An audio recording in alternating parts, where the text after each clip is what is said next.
பொது நலத்தில் தானே நாள் முழுக்க கண்ணாய் இருந்தார் அப்படின்ட்டு எம்ஜிஆர் அவர்கள் ஒரு பாட்டு ஒன்று பாடியிருக்கிறாங்க, கேட்டிருப்பீங்க.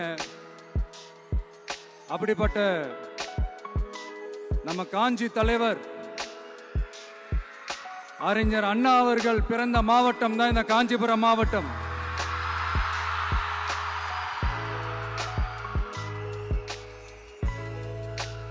தன்னுடைய வழிகாட்டின்றதுனாலேயே தான் ஆரம்பிச்ச கட்சியினுடைய கொடியில அறிஞர் அண்ணா அவர்களை வச்சவர் எம்ஜிஆர். ஆனா அறிஞர் அண்ணா அவர்கள் ஆரம்பிச்ச அந்த கட்சியை அதுக்கப்புறம் கைப்பற்றினவங்க என்னெல்லாம் பண்றாங்கன்னு நான் சொல்லிதான் உங்களுக்கு தெரியணுமா என்ன? மக்களே, உங்களுக்கு தான் அது நல்லா தெரியுமே.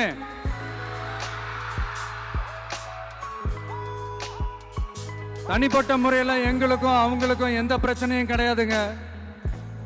எந்த வாய்க்கா வரப்பு தகராறுலாம் எதுவுமே கிடையாதுங்க. அப்படியே இருந்தாலும் அது நம்ம கண்டுக்கவே போறது இல்லைங்க. தனிப்பட்ட முறையில் அவங்களுக்கு வேணா நம்ம மேல வன்மத்தோட இருக்கலாங்க. ஆனா நாமெல்லாம் அப்படி கிடையவே கிடையாதுங்க. ஆனா உங்களை என்ன நம்ம எல்லாரையும் பொய் சொல்லி நம்ப வச்சு ஓட்டு போட வச்சு ஏமாத்தினாங்கல்ல,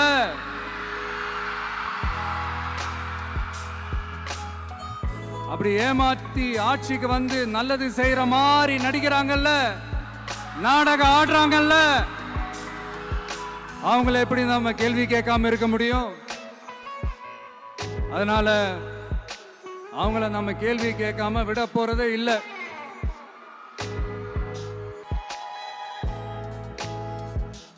இதை ஏன் நான் காஞ்சிபுரம் மாவட்டத்தில் இருந்து நான் சொல்றேன்னா, தெரிஞ்சோ தெரியாமலோ இந்த மாவட்டத்துக்கும் நமக்கும் ஆட்டோமேட்டிக்காவே ஒரு கனெக்ஷன் ஒன்று ஏற்படுதுங்க.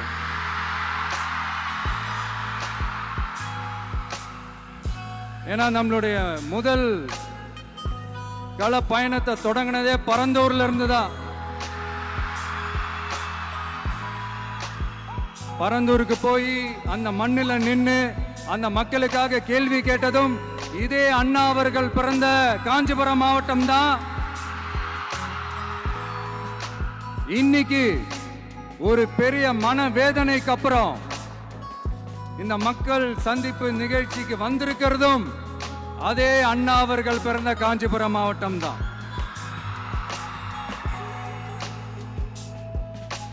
அதனால நமக்கு எல்லாமும் கொடுத்த நம்ம மக்களுக்காக எல்லா நல்லதையும் செய்யணும். அதுவும் சட்டப்பூர்வமாக செய்யணும், அங்கீகாரத்தோட செய்யணும், அதிகாரப்பூர்வமாக செய்யணும், ஒட்டுமொத்த தமிழ்நாட்டு மக்களுக்கும் செய்யணும், ஒரே மாதிரி செய்யணும், ஒரே எண்ணத்தோட செய்யணும். அந்த ஒரே லட்சியத்தோட தான் நாம் அரசியலுக்கே வந்திருக்கிறோம். அதனாலதான் மக்களிடம் செல் அப்படின்னு சொன்ன அண்ணாவை கையில் எடுத்தோம். அவங்க சொன்ன மாதிரி மக்களை நோக்கி போறோம். ஆனா மக்களிடம் செல்னு சொன்ன அண்ணாவை மறந்தது யாரு?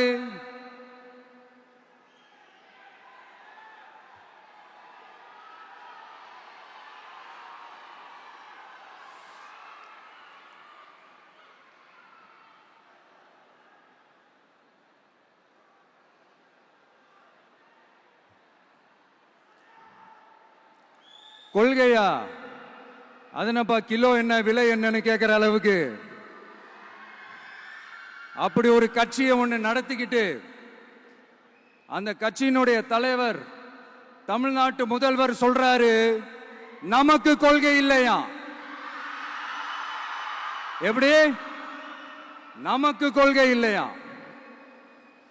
பிறப்புக்கும் எல்லா உயிருக்கும்னு ஒரு அடிப்படை கோட்பாட்டை நம்ம கட்சியினுடைய ஒரு முக்கிய கோட்பாட்டை அறிவிச்ச நமக்கு கொள்கை இல்லையா? எல்லாருக்கும் எல்லாமும் கிடைக்கணும், சமூக நீதி கிடைக்கணும், அந்த சமூக நீதி உண்மையான சமூக நீதியா இருக்கணும், சாதி வாரி கணக்கெடுப்பு நடத்தணும்னு ரொம்ப ஸ்ட்ராங்கா சொன்ன நமக்கு கொள்கை இல்லையா? CAA அறிவிச்சதுக்கு அப்புறம் அப்ப நம்ம கட்சி ஆரம்பிக்கிறதுக்கு முன்னாடியே எதிர்த்த நமக்கு கொள்கை இல்லையா? வகுப்பு சட்டத்தை எதிர்த்து உச்ச நீதிமன்றத்துக்கு முதல்ல போன நமக்கு கொள்கை இல்லையா? நீட்ட வந்தா ஒழிச்சிருவேன், நீட்ட வந்தா அழிச்சிருவேன், ஆட்சிக்கு வந்தவனே ரத்து செய்யறதே நீட்ட தான், அப்படி இப்படின்னு கதையெல்லாம் விடாம கல்விய மாநில பட்டியலில் சேர்க்கணும்னு சொன்னதோட மட்டும் இல்லாம அதுக்கு ஒரு இடைக்கால தீர்வை சொன்ன நமக்கு கொள்கை இல்லையா? சமத்துவம் சம வாய்ப்புன்னு ரொம்ப ஸ்ட்ராங்கா சொன்ன நமக்கு கொள்கை இல்லையா? இப்படி கொள்கையை வெறும் பேச்சில் மட்டுமே பேசிக்கிட்டு எல்லா கொள்கையும் அண்டர் கிரவுண்ட்ல அடக்கி வச்சுக்கிட்டு என்னமோ இவங்களுக்கு மட்டும்தான் எல்லா கொள்கையும் குத்தகைக்கு எடுத்த மாதிரி. இவங்க கொள்கையே கொள்ளை தானே. எப்படி? இவங்க கொள்கையே கொள்ளை தானே. இதெல்லாம் மக்களுக்கு யாருக்கும் தெரியாதுன்னு நினைச்சிட்டு இருக்கீங்களா?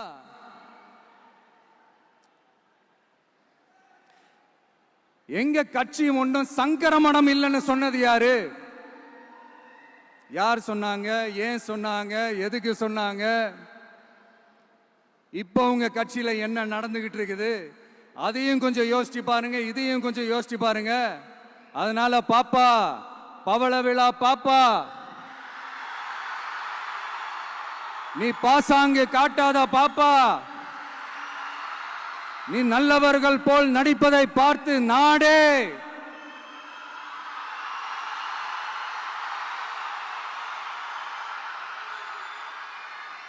பாப்பான்னு சொன்னோம். அப்ப கூட பாத்தீங்கன்னா பாப்பான்றது ரொம்ப ஆசையா பாசமா சாஃப்டா தான் சொன்னோம். அதையே நீங்க அதிர்ச்சியா எடுத்துக்கிட்டீங்கன்னா அதுக்கு நாங்க என்ன பண்றது? அதே நீங்க விமர்சனம்னு சொன்னீங்கன்னா நாங்க என்ன பண்றது? இன்னும் நாங்க விமர்சனம் செய்ய ஸ்டார்ட் பண்ணவே இல்லையே, இன்னும் நாங்க அடிக்க ஸ்டார்ட் பண்ணவே இல்லையே, அதுக்குள்ள அலர்னா எப்படி?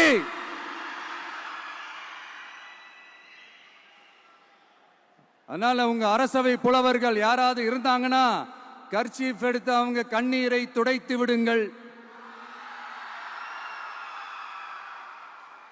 சரி, அது அவங்க பிரச்சனை, அவங்க பார்த்துக்கிட்டோம். நமக்கு எப்பவுமே மக்கள் தாங்க, மக்களுடைய பிரச்சனை பத்தி பேசுறது தான். இன்னைக்கு நம்ம காஞ்சிபுரம் மாவட்டத்துக்கு வந்திருக்கிறோம். இங்க மக்கள் ஃபேஸ் பண்ற அந்த பிரச்சனையை பத்தி நம்ம பேசி ஆகணும்.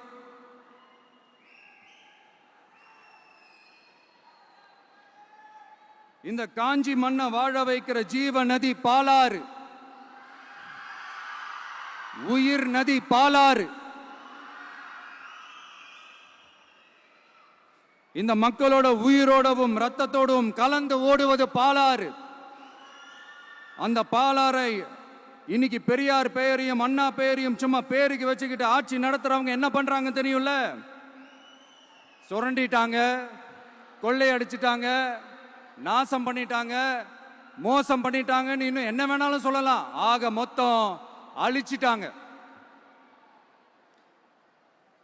இதை நான் எதுவும் போற போக்கில் எதுவும் அடிச்சு விடலங்க, ஆதாரத்தோட தான் சொல்றேன். அனுமதிக்கப்பட்ட அந்த லெவலை தாண்டி 22,70,000 யூனிட் மணலை கொள்ளையடிச்சிருக்கிறாங்க. ஆக மொத்தம் இதுல அவங்க அடிச்ச கொள்ளை எவ்வளவு தெரியுமா? ரொம்பலாம் இல்ல, கம்மி தான். 4,730 கோடி. கம்மி தான் இல்ல?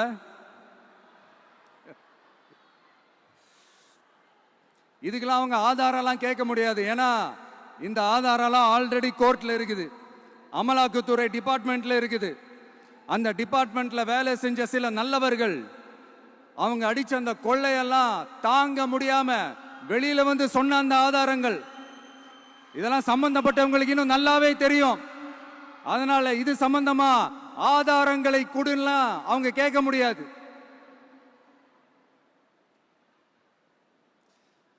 மணலை கொள்ளையடிச்சா நீர்நிலைகள் அழியும், ஏரி குளம் கண்மா எல்லாம் அழியும்.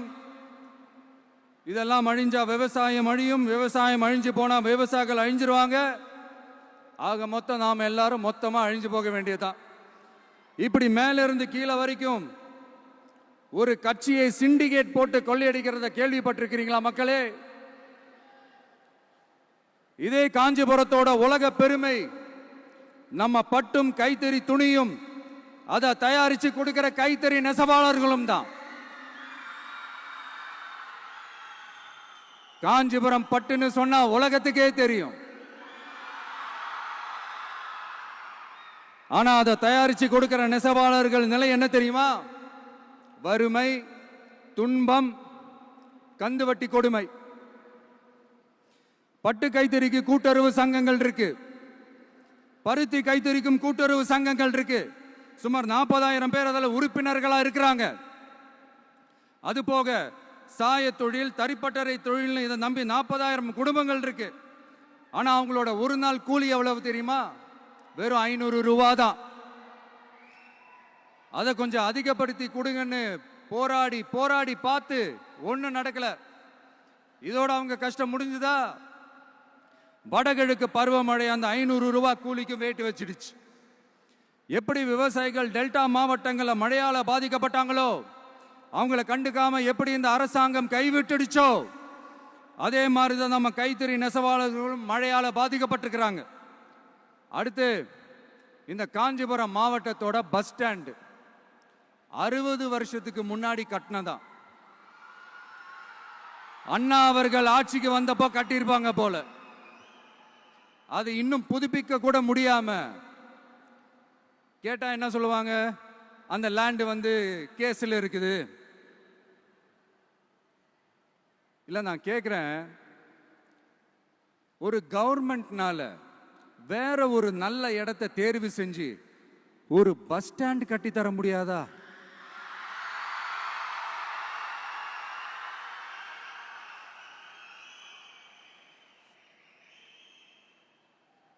பிரச்சனை என்ன தெரியுமாங்க? அவங்களுக்கு மக்களை பத்தி யோசிக்கிறதுக்கே நேரம் இல்லை. அதுதான் பிரச்சனை. அடுத்து பாலாஜாபாத் பக்கத்துல அவலூர் ஏரி இருக்கு. அது பாலாற்றை விட உயரமா இருக்கு. அதனால என்ன ஆகுதுன்னா, ஆத்து தண்ணி ஏரிக்கு போக முடியாம போயிடுது. அதை சரி பண்ணி அந்த இடத்துல ஒரு தடுப்பணையை கட்டினா ஏரி நிறைய தண்ணி நிற்கும். அப்படி நின்னா அவலூர் மட்டும் இல்ல, ஆசூர் உட்பட இன்னும் எத்தனை கிராமங்கள், எத்தனை ஆயிரம் ஏக்கர் விவசாயம் நல்லா நடக்கும். இதுக்கு இன்னும் எத்தனை வருஷம் மக்கள் கோரிக்கை கொடுக்கணும், மக்கள் போராடணும். இந்த பிரச்சனையெல்லாம் இருக்கிற அதே காஞ்சிபுரம் மாவட்டத்தில் தான் பரந்தூர் ஏர்போர்ட் கட்டுற பிரச்சனையும் இருக்குது. அந்த பிரச்சனையில கண்டிப்பா நாங்க விவசாயிகள் பக்கம் தான் நிற்போம். அதுல எந்த மாற்று கருத்துமே கிடையாது. இந்த கவர்மெண்ட் பரந்தூர் விவகாரத்தில் எங்களுக்கோ இல்ல விவசாயிகளுக்கோ எந்த விதமான காரணங்கள் சொல்லி எஸ்கேப் ஆகவே முடியாது. இப்படி மக்களுக்காக மக்களோட பிரச்சனைகளை எடுத்து பேசுறதுனால இப்போ ஆட்சியில் இருக்கிறவங்களுக்கு நம்ம மேல ஒரு ஆத்திரம் வரத்தானே செய்யும். அதனாலதான் நீங்க பாத்தீங்கன்னா சட்டசபையில் ஆரம்பிச்சு ஒரு சாதாரண நிகழ்ச்சி வரைக்கும் எல்லா மேடையிலையும் மேடைக்கு மேடை டிவிக்கே தான்.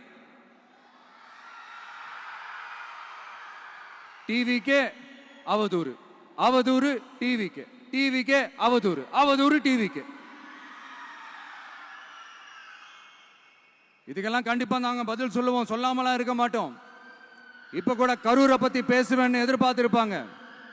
அதை நான் கொஞ்சம் அப்புறமா பேசுறேன். பட் இப்போ நம்மளுடைய விஷன் என்னன்னு சொல்லணும்னு நான் கொஞ்சம் ஆசைப்படுறேன். நம்ம ஆட்சிக்கு வந்தா அது என்ன வந்தா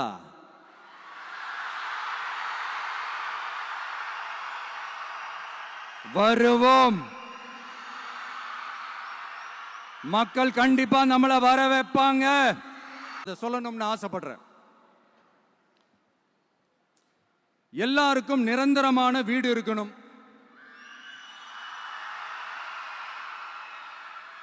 ஒவ்வொரு வீட்டுக்கும் ஒரு மோட்டார் சைக்கிள் வாகனம் உறுதியா இருக்கணும். காரும் தான் லட்சியம். அதுக்கான வசதி வாய்ப்பை உருவாக்குற அளவுக்கு பொருளாதார வளர்ச்சிக்கு வழியை உண்டாக்கணும். ஒவ்வொரு வீட்டில் இருக்கிற ஒவ்வொருத்தரும் மினிமம் டிகிரி படிச்சிருக்கணும்.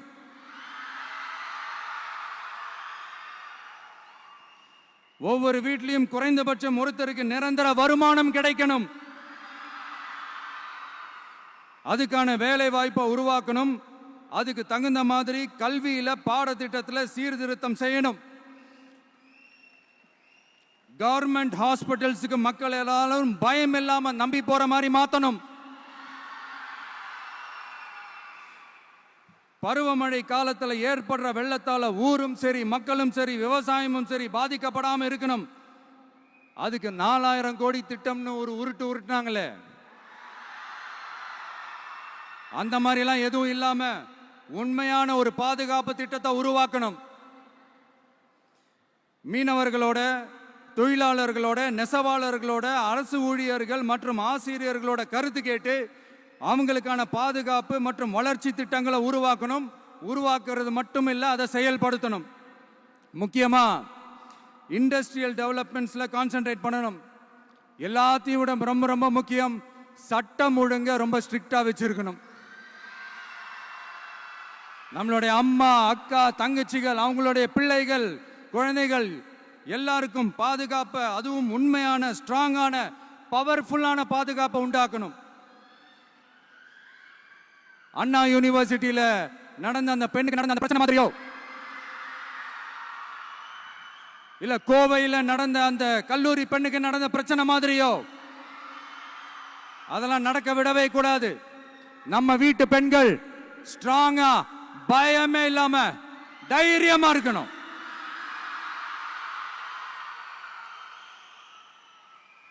இதை எப்படி செயல்படுத்த போறோன்றது முன்னாடி சொன்ன மாதிரி நம்மளுடைய தேர்தல் அறிக்கையில் அதுக்கான விளக்கத்தை ரொம்ப டீட்டெயில்டாக கொடுப்போம். நான் சும்மா மற்றவங்க மாதிரி அவங்கள மாதிரி எல்லாத்தையும் அடிச்சு விட்டுட்டு ஏமாத்துற வேலையெல்லாம் இங்கே கிடையாது நம்ம கிட்ட. நான் மறுபடியும் சொல்றேன், நம்ம அரசியலுக்கு வந்தது உங்களுக்கு நல்லது நல்லது நல்லது மட்டுமே செய்யறது தான். எங்களுக்கு வேற எந்த அஜெண்டாவும் கிடையாது. அதனாலதான் பாத்தீங்கன்னா கொள்கை எதிரி யாரு, அரசியல் எதிரி யாருன்னு திட்டவட்டமா சொல்லிட்டு அது வெளியே சொல்லிட்டு களத்துக்கு வந்திருக்கிறோம். அதுல எந்த விதமான குழப்பமோ எந்த விதமான ஊசலாட்டமோ எதுவுமே இருக்க போறதில்ல. இந்த விஜய் சும்மா எதையும் சொல்ல மாட்டான். ஒன்னு சொன்னா அதை செய்யாம விட மாட்டான். அது மக்களுக்கு நல்லாவே தெரியும். அப்புறம் ஒரு அதிசயம் சொல்ல முடியாது, இது ஒரு கண்டுபிடிக்க முடியாத ஒரு உண்மைன்னு சொல்லலாம். அது என்னப்பா, அது தற்குறியா?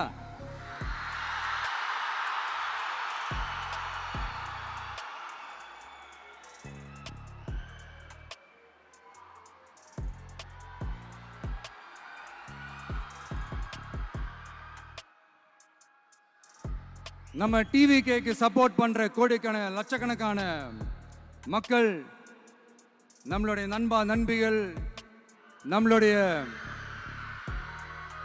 ஜென்சி கிட்ஸ் எல்லாரையும் தற்குறிகள்னு சொல்லி வாங்கி கட்டிக்கிட்டு இப்போ அவங்களாம் தற்குறி எல்லாம் கிடையாது, அப்படிலாம் அவங்கள கூப்பிடாதீங்க, அவங்க சங்கிகள்லாம் கிடையாது, அப்படியெல்லாம் அவங்கள கூப்பிடாதீங்கன்னு சொல்லி ஒரு குரல். யாருடா அந்த குரல் அப்படின்னு பார்த்தா, இப்ப ரீசெண்டா அறிவு திருவிழான்னு ஒண்ணு நடத்தினாங்கல்ல, சாரி அவதூறு திருவிழா. அதுல அவங்க தலைமையே குழப்பற மாதிரி, அறிவு கண்ணை திறந்து வைக்கிற மாதிரி ஒருத்தர் பேசியிருக்கிறார். அவரு யாருன்னா அது அவங்களோட எம்எல்ஏவே. அந்த எம்எல்ஏ யாருன்னா நம்மளுடைய கொள்கை தலைவர்கள்ல ஒருத்தரான மக்கள் சேவகர் அஞ்சலை அம்மாளோட சொந்தக்காரர். என்னடா இது இப்படி ஆகி போச்சு, டிவிகேக்கு சப்போர்ட் பண்ற மாதிரி நம்ம கட்சியிலிருந்தே ஒரு குரல் வருதுன்னு சொல்லி தலைமையில ஃபுல்லா கன்ஃபியூஷன். அந்த கன்ஃபியூஷன் இதோட நிக்காது, அந்த ஆதரவு குரல் அந்த ஆதரவு குரல் ஒரு வீடு விடாம, ஒரு இடம் விடாம, எல்லா இடத்திலையும், எல்லா வீட்லயும் இன்னும் பலமா எதிரொலிக்குதான் இல்லையான்னு பாருங்க. சும்மா பிளாஸ்ட் தான்.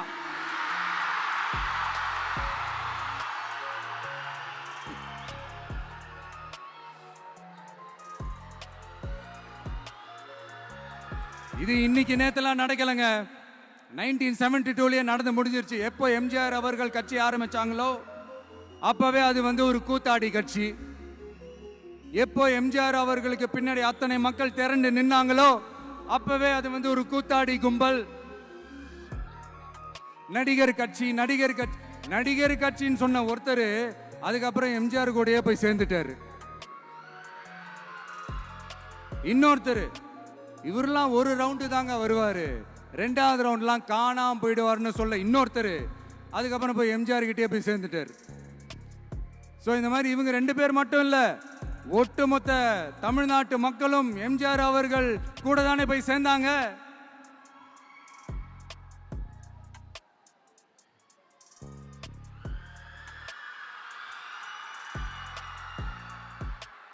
அதனால இது வரலாறு. இந்த வரலாறு நம்மளை விட அவங்களுக்கு இன்னும் நல்லாவே தெரியும். அதனாலதான் பாத்தீங்கன்னா 53 வருஷமா அதே கதறல்கள். கூத்தாடி கூட்டம், நடிகர் கட்சி, நடிகர் கூட்டம், இப்படி. மர்மயோகின்ற ஒரு படத்துல அவருடைய கேரக்டர் பேர் கரிகாலன். அதுல ஒரு சூப்பர் டயலாக் ஒன்று சொல்லியிருப்பாரு. குறி வைத்தால் தவற மாட்டேன், தவறுமானால் குறியே வைக்க மாட்டேன்.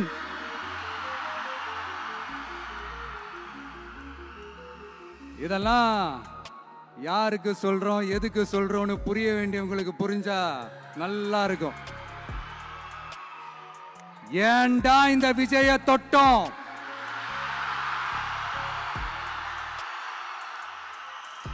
ஏண்டா விஜய் கூட இருக்கிற அந்த மக்களை தொட்டோம்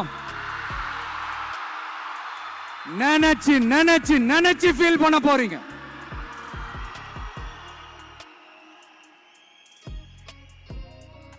அப்புறம் நமக்கு இந்த அரசியல் புரிதல்லாம் இல்ல, அது இல்ல, இது இல்ல. அப்புறம் நான் கேட்கிறேன், மக்கள் எல்லாரும் உங்களுக்கு தற்குறிகளா?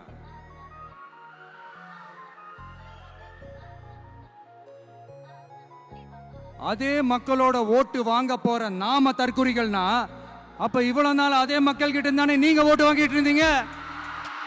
அப்ப நீங்க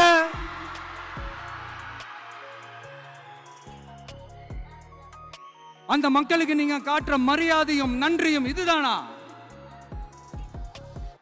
ஒண்ணு மட்டும் சொல்றேன், எழுதி வச்சுக்கோங்க. இந்த தற்குறின்னு சொல்றீங்கல்ல, இந்த தற்குறிகள்லாம் ஒன்னா சேர்ந்துதான் வாழ்நாள் பூரா விடையை கண்டுபிடிக்காத முடியாத அளவுக்கு உங்க அரசியலே ஒரு கேள்விக்குறியாக்க போறாங்க.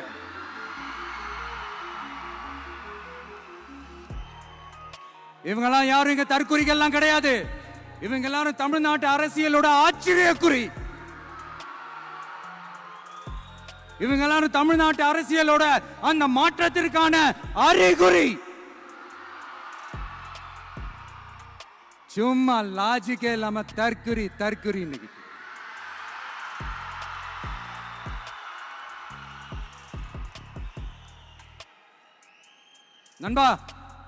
நண்பி,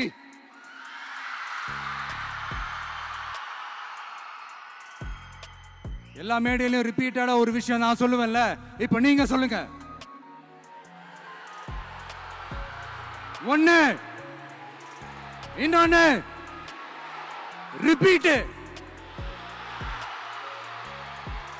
ஒண்ணு, இன்னொன்னு.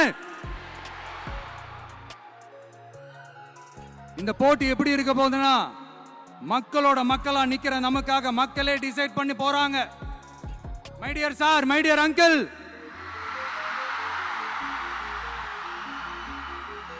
ஆல்ரெடி டிசைட் பண்ணியாச்சு. கான்பிடென்டா இருக்க மக்களே, நல்லதே நடக்கும், வெற்றி நிச்சயம். மீண்டும் சந்திக்கும் வரை நன்றி, வணக்கம்.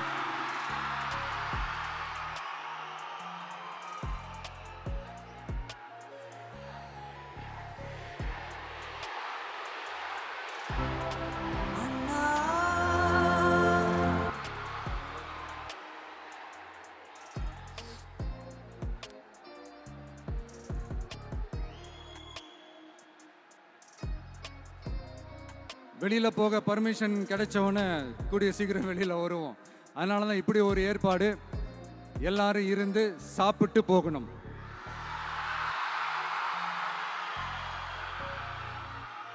நன்றி, வணக்கம். சொல்ல மறந்துட்டேன், என் நெஞ்சில் குடியிருக்கும்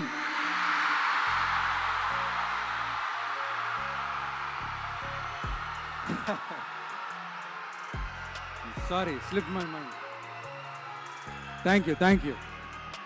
மீண்டும் சந்திக்கும் வரை நன்றி, வணக்கம்.